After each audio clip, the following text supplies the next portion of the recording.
All right, we're here to talk about the episode of Bloodbending. And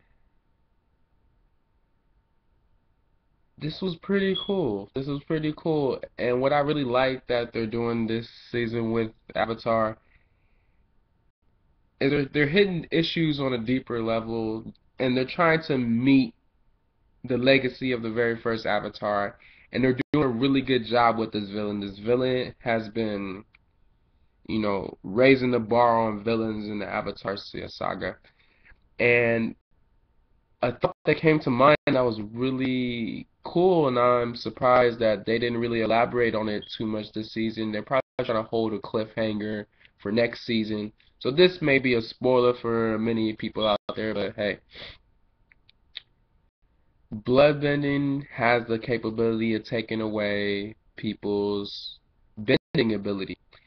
And this makes perfect sense because in our blood we have DNA, and in our DNA is all the information that gives us all of our special abilities and all these different things. And to be a masterful bloodbender, you are able to manipulate people's blood. So for our villain this season to be able to manipulate people's blood to suppress their bending, that's pretty amazing. And this also partially explains why Korra could all of a sudden start to airbend at the end when she couldn't airbend the whole season. All her other bendings got taken away, but somehow in the process of bringing all of her other bending to a suppressed mode,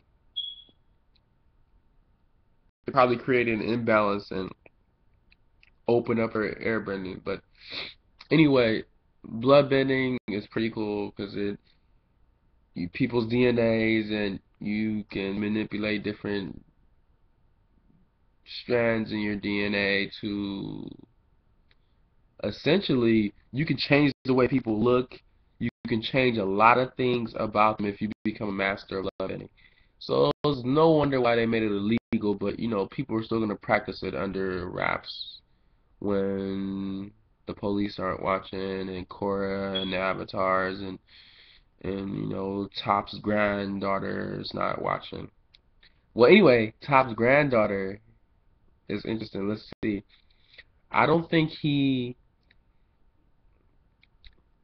took away people's bending. I will want to say he's probably been able to suppress it, but if you're a bender, I think you're gonna replicate more genes inside you to be able to bend again. So hopefully,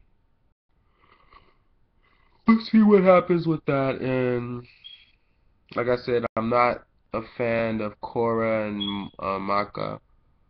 They are jerks with their relationship. Anything he says to encourage Korra, I'm instantly rooting against it. Not really rooting against it, but I'm instantly not all for it. Asami, you are a G. If something happens where all of a sudden you need to be the Avatar, I'm rooting all the way for you. Korra, I still have faith in you that you'll do the right thing and dump this Mako character. And I think since in season one, since you guys hooked up so quickly, your relationship will end very quickly in next season. Hopefully that happens because I don't want to know that this Avatar goes down and bees with Mako and goes down in Jerkville as the biggest jerk Avatar ever. Take it easy.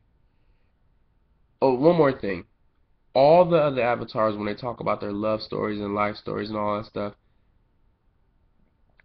they're honorable. Avatar Aang, honorable. Um, I forget his name, but Avatar, the Firebend and Avatar before Aang, honorable dude when it comes to girls and his spouse.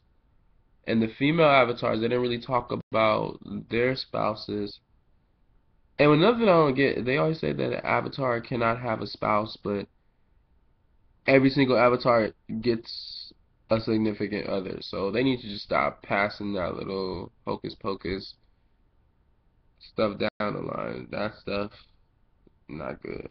So take it easy.